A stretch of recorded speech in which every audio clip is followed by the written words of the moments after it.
So my colleagues and I developed a ranking system that's really based on the dietary guidelines and helping people avoid those nutrients that have been associated with diet-related chronic diseases. So specifically sodium, added sugar, and saturated fat. And the way it works is it divides foods into 11 categories, and then within each one of those, it sets thresholds for those three nutrients.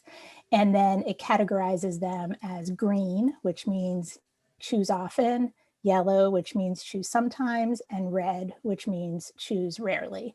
And it's really designed to help people make those selections as they're at each stage of the charitable food system. So from the food pantry to the food bank, and then from the client to the food pantry. And ultimately, we're hoping that it will influence what people donate to food banks in the first place.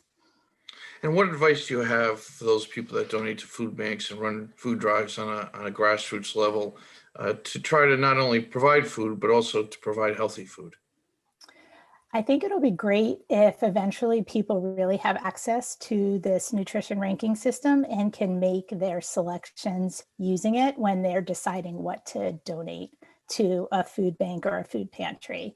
But just as a rule of thumb, you want to try to donate whole grains. So things like brown rice, whole grain pasta, whole wheat bread.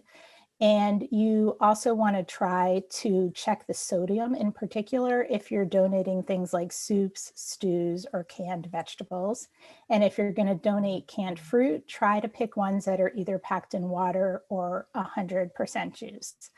The other thing we've learned that's really missing from food pantries are basic cooking ingredients. So we found in our research that people who use food pantries actually know how to cook and would like to be able to cook, but often can't afford things like condiments, spices, and especially cooking oils. So things like vegetable oil or olive oil are wonderful things to donate because those will get used so that clients can cook their own meals at home.